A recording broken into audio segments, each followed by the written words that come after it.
You may remember how a parenting memoir entitled Battle Hymn of the Tiger Mum caused quite the global outcry last year. It was written by an Asian American mum named Amy Chua, who shared how she pushed her two daughters to their limits. While her intention may not have been prescriptive, it got the world thinking about Asian-style parenting and how effective and humane it is. In response to The Tiger Mum is a book about the Dragon Mum, espousing a style of parenting which supposedly focuses on not the future, but the here and now. Here to tell us more is early childhood educator and author Janet Gonzalez-Mena. Good morning, Janet. Thanks for joining us. So we're going to ask you, I mean, we heard about there's a tiger mum approach, and now we're hearing about a dragon mum. What is the difference between a tiger mum and a dragon mum? Oh, I do believe there's a world of difference. Yeah. The reason for dragon mom is that I was a professional teaching other people how to raise their children. And also working with children myself. And what I would discover that when I was at work, I was really good. But when I got home, I didn't use all the principles that I was trying to teach other people about. And so I decided that it was okay for me to be who I really was, to have strong human emotions and not hurt my children, but express myself emotionally. Okay, so as we were mentioning earlier, the Dragon Mum approach sort of focuses on the here and now. So you're saying really have that connection with your children in the present. Whereas, because in the Tiger Mum, you're often preparing the kids for the future. Well, you know, I think we're all preparing the kids for the future. But you're right, the future depends on what you're doing right now. And I wasn't, you know, I wasn't doing the best thing, but I was being a human being. Right. And we cannot be professional parents. Oh. It doesn't come from up here sometimes, but it comes from here.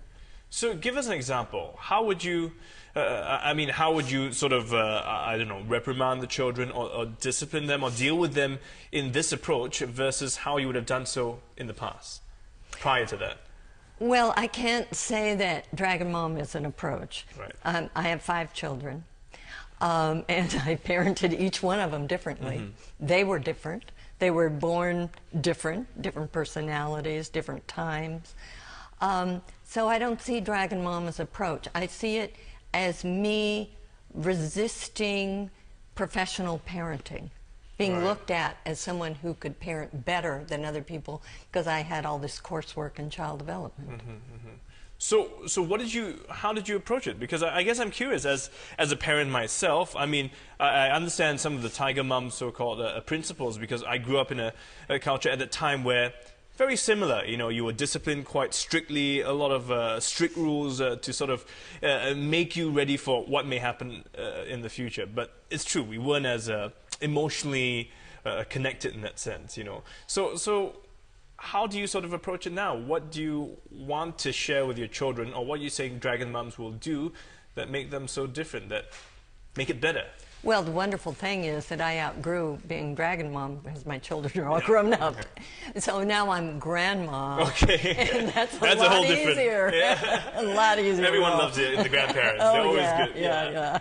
But what would you tell parents who want to take this approach? Well, my message is more for people who actually work with young children and to help them see that the way they're parenting comes from inside themselves as human beings, not just from what they know about child development. Because then you'll really mess up a lot, and then you feel guilty, and that's no good.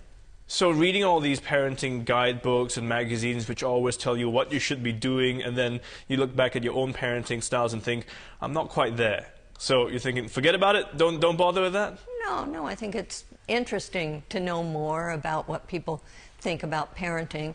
I just think you don't want to put too high a standard for yourself because then you disappoint yourself. Okay. You're a human being. Right. So, for example, if your child is throwing a tantrum in public, how would you approach that? How would you try to resolve it? Okay, I've been thinking about that since yesterday. I saw that question on a piece of paper. First of all, well, public makes it a little more difficult.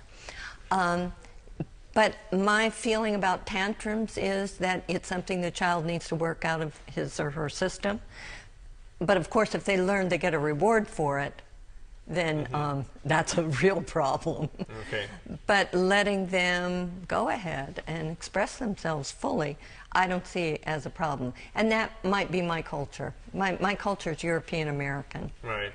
Okay, so letting them have that moment to express themselves, but would you then talk to the child after and try and find out why and explain why it shouldn't be done? And Sure. yeah. Yeah, nothing like talking, Okay. but not while someone's lying on the floor screaming and kicking. Right, right.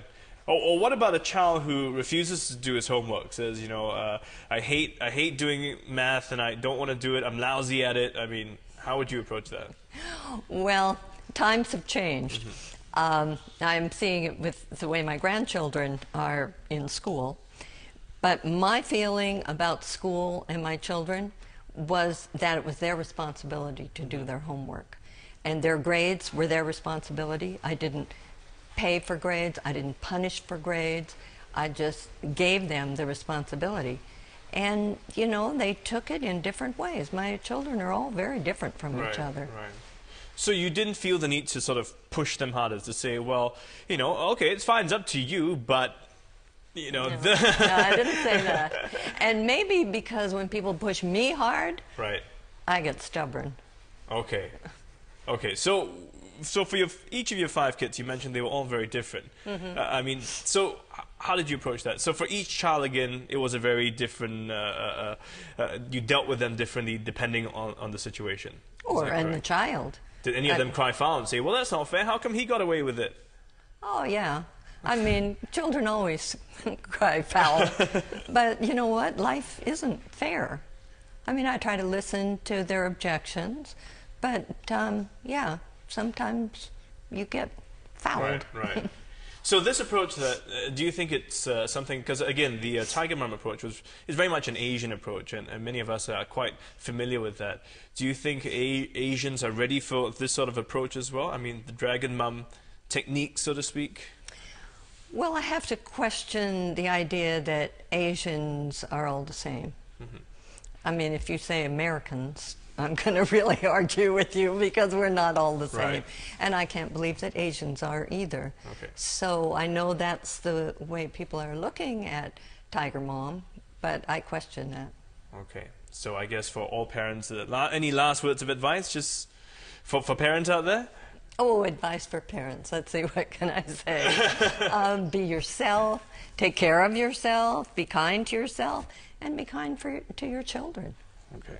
All right, Janet, well, thanks so much for coming in and sharing with us this morning.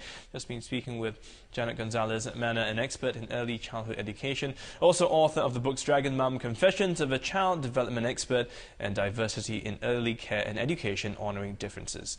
So whichever parenting style you adopt, I guess what's most important is that you be sure to love your children. They understand that, that's for sure.